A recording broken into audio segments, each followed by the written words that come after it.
Breaking news right here tonight at 5 as we come on the air for you here in just the past 15 minutes. Police in Frankfort, Kentucky, the state capital, confirming a fatal shooting right on the campus of Kentucky State University in Frankfort, and another person is in critical condition, we just learned moments ago. That's right. The initial report came in as an active aggressor on the campus. Just before 5, Frankfort police posted that one person was dead and a suspect is under arrest. The university updating the situation as we come on the air tonight here at 5 o'clock. Now, officials say it happened in the South Campus dorm, Whitney M. Young Jr. Hall. The KSU campus is located, of course, in Frankfort, which is about 55 miles east of Louisville. But the university is saying there is no ongoing threat at this time.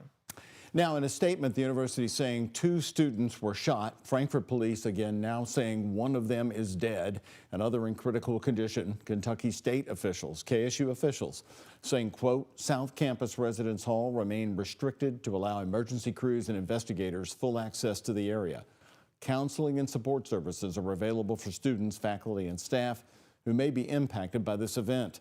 And we encourage anyone in need of assistance to contact the university's counseling services. Again, this happening about 3:35 today. The Frankfort Police Department posting that officers were called to KSU just after 3:30 for reports of an active aggressor. Frankfort Police, along with Kentucky State University Campus Police and the Franklin County Sheriff's Office, secured the campus and took a suspect into custody. Kentucky State University is located about 2 miles northeast of the Kentucky Capitol building in Frankfort. KSU's website says they enroll about 2,200 students. It is a 1,000-acre campus with 450 faculty and staff members. WHAS11 News also has a crew heading to the campus tonight. Stay with us for further live reporting coming up in this newscast and new information on this developing story on the campus of Kentucky State University, where again one student is now reported dead. The world's largest electronics maker is building a line of its products in Louisville. Major tech company Foxconn, based in Taiwan, is trying to increase its American economic footprint. As a result, the Louisville mayor says nearly 200 new manufacturing jobs are coming to Southwest Jefferson County, and they'll include the use of AI. Isaiah Kim Martinez and photojournalist Aspen Hester explain.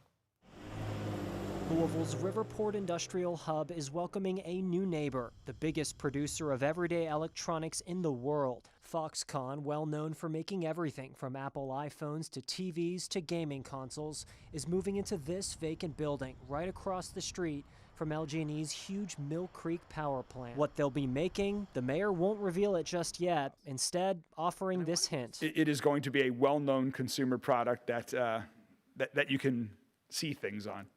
I'll leave it there. Foxconn is investing $173 million to build the necessary assembly lines inside. The city says it'll mean 180 new Louisville jobs, which will include the use of AI. For years, people questioned whether you could build consumer electronics in the United States of America. Well, as of today, we are no longer debating that. We are demonstrating that it can be done. The Taiwan-based electronics company, which has hundreds of thousands of workers in Asia, is trying to increase its American footprint. Foxconn's head of investment, Yukai Lin, explains. The United States is the world's largest market, which is why we need to bring our manufacturing operations from Asia back to America. And we're told one of the benefits of this project is essentially the city doesn't have to pick up a shovel. The building is basically ready to go. It's only about a year old, more than 350,000 square feet. And the timeline and the hope is to have it open and running by next year. The company has a checkered history investing in the U.S. Years ago, a multi-billion-dollar promise in Wisconsin to employ 13,000 people at a new plant there, which President Donald Trump once dubbed the eighth wonder of the world, never lived up to its massive expectations. I asked Mayor Craig Greenberg, is there any concern, Mayor, that this will end up the same way? We do not have those concerns. We've had extensive conversations with the Foxconn team about this. This is a different division of Foxconn. There is new leadership as well. And we're confident that this investment is going to happen. And we're hopeful that it's just the start of a long and productive relationship. The mayor assuring me this is a different situation, a different time, and this agreement will turn out much better. Isaiah Kim Martinez, WHAS 11 on your side. Foxconn's Louisville plant is expected to open in the third quarter of next year. The city says the company received more than $3 million in incentives to locate here in Louisville. Well, just yesterday, the Glove U.S. CEO announcing that they will be bringing the first surgical glove manufacturing operation to America. It's a $5 million investment in Louisville with a manufacturing facility right near UPS Worldport. The CEO says this will create 100 jobs initially and could double within a decade. And in October, Ford Motor Company invested $60 million in the Kentucky truck plant. The month before, a major fire broke out at a plant in New York that Ford relies on. Ford says the investment in the Kentucky plant and additional jobs will make up for the production delays. In early August, Apple said it was investing $2.5 billion in its manufacturing facility in Harrodsburg, Kentucky. The facility will produce cover glass for Apple, meaning every single cover glass used on an iPhone will now be made right here in Kentucky. Well, happening tonight, the plan to close, sell, and consolidate some JCPS schools is expected to be put on hold. In 1 hour from now, the JCPS school board will be meeting to vote on that pause. Late last week, the board chairman asked the superintendent to put that plan on hold, but to also provide a more detailed justification for the proposed changes. And Dr. Corey Shull is joining us live to talk more about it. This is only on WHAS 11 News. I want to say, Dr. Shull, that as you're leaving here, you're going to head to that school board meeting where you have about 10 people you said signed up to vote. I wanted to ask you to speak. Were you as caught off guard by the superintendent's plan as a lot of the board members have told us? Well, certainly we were expecting cuts, and we did not know what those cuts would look like. And so we were not anticipating that we would receive a plan for closures and consolidations and that plan be released to the public so quickly. But the board understands that we have a new superintendent and he's learning to work with his team. And so we were able to work with him to find a resolution to this dilemma and what we needed to, the time that we needed to add for the deliberative process.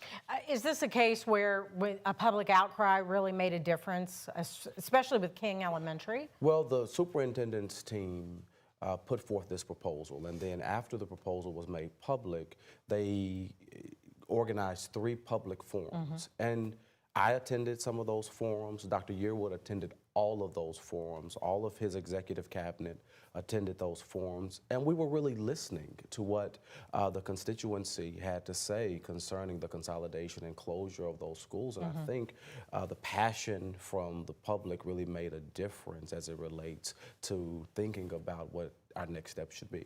This was quite the turnabout, Dr. Shull, but as you pointed out in your email Friday, you still have a major problem with that deficit, and you're going to have to find the savings. So you're going to put this plan on hold. Do you envision bringing back the plan, though, to close schools? Is Dr. Yearwood in the end right? It's simply putting it on hold. It's simply exploring all of the questions that have been raised by the community. We want to make sure that we take the time to get this right. We do not want to make a mistake. We want to ensure that whatever our cuts are, that they put us in alignment with a strong fiscal future that serves every child in Jefferson County Public Schools. And so we are simply pausing until mid-January, where we'll have to make the final decisions. What are your thoughts on ways to make up this money? Because it is a big deficit. It is a huge deficit. And so we are open and exploring all opportunities to cut the $132 million from our budget. It must be done by January 20th, and we are committed to doing that, but we are simultaneously committed to hearing from the community, from really taking seriously what people have to say, and ensuring that whatever decision that we make, it is the absolute best decision for children in Louisville. Dr. Yearwood reported that the savings for his plan would have only been about $4 million. So how do you really catch up to that if you're going to have to take out $132 to $133 million? In the end, do you have to sell properties, or is this talking about major layoffs since there are a lot of 6-figure salaries within JCPS? Everything is on the table. So a reorganization is on the table. Yes, closures and consolidations. We have to really assess how much it costs to run buildings. Buildings are not cheap.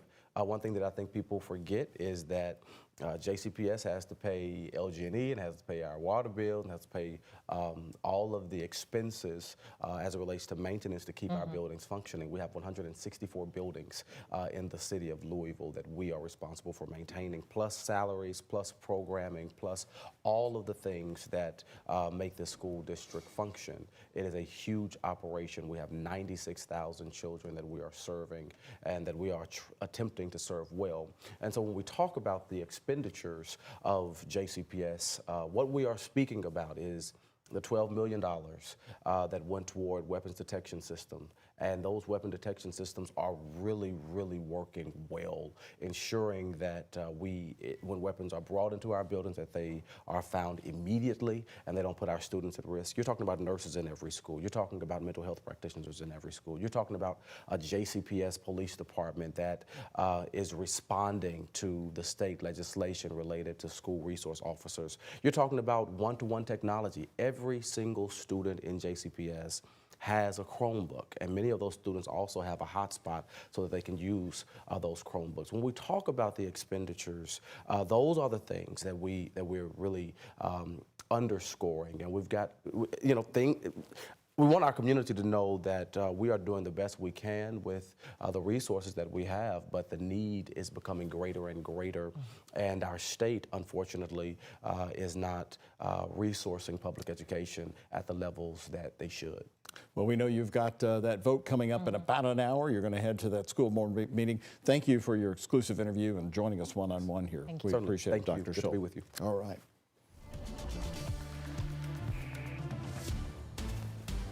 And switching gears to our weather now, starting off with our IU Southeast camera here overlooking Scottsburg. That sun is beginning to set and some clouds are beginning to roll in, but boy, was it nice to see that sunshine today. That allowed temperatures to warm into the mid-40s across much of Kentucky. And we're still sitting at 45 in Louisville and Shepherdsville, 46 in Scottsburg, 42 in E-Town, 43 currently in Hodgenville. The one catch today was it was a little bit breezy at times. We had a southwest wind gusting up to about 25 miles per hour. We're actually seeing a little bit of a lull at this hour as that sun starts to set, but expect those wind gusts to pick back up as we carry on into tonight, and they'll actually increase. So tonight we could be dealing with wind gusts coming in from the southwest, gusting 30 to up to 40 miles per hour, and these gusty winds will be taking us into much of the day tomorrow. Your hourly planner, clouds will continue to increase tonight, but that will keep our temperatures pretty steady. Upper 30s to lower 40s expected tonight and into the day tomorrow, and then rain showers will be rolling in just in time for that morning commute. So the kiddos may need that rain jacket for tomorrow morning at the bus stop. Expect gusty winds throughout the day and maybe some light snow showers or flurries for tomorrow night. Temperatures will be turning cold. That means more chances for snow and the coldest air of the season so far this weekend. I'll have more details on that coming up in my 7-day forecast. All right, Mallory, a lot to talk about. Thank you very much. The mother accused of killing her child and then leaving his body in a suitcase in southern Indiana will now face trial here in Metro Louisville. Dejon Anderson was arrested last March, ending a years-long nationwide hunt. She was charged with murder of her son, Cairo Jordan. Now, new court records show Washington County prosecutors in Indiana dismissed her case there after a Jefferson County grand jury indicted her on murder, first-degree manslaughter, criminal abuse, and abuse of a corpse here. Prosecutor Tara Coates Hunt says shifting the case to Kentucky gives it a stronger legal foundation and avoids future appeal issues. Anderson is set to be arraigned here in Kentucky on December 15th. And her trial date remains unclear, with the case now moving across state lines. Well, the case began in 2022 when investigators found 5-year-old Cairo's body inside a suitcase dumped in the woods of southern Indiana. Another woman, Dawn Coleman, is already serving 30 years for her role in the death and agreed to testify against Anderson. Court documents say Coleman found Anderson on top of Cairo inside their Louisville home and later helped hide the boy's body. Anderson's Indiana trial faced repeated delays, as you may remember, tied to mental health evaluations and attempts to represent herself before the court ruled she was fit to stand trial earlier this year. Also new tonight, the Jefferson County Sheriff's Office just brought a 40-year-old missing persons case to a close. A long-lost daughter is now being reunited with her father and the rest of their family. Her mother, the suspected kidnapper, is facing felony charges. Michelle Marie Newton was 3 years old when she was abducted over 40 years ago, and she recently contacted the Jefferson County Sheriff's Office from Florida after learning about her true family history while living in another state. She was then reunited with her father, Joseph, and extended family. Well, Colonel Steve Hewley with the Jefferson County Sheriff's Office says this case hits him hard as both a parent and a grandparent. That is one of the biggest nightmares we could ever have, is one of our children or our grandchildren suddenly is gone.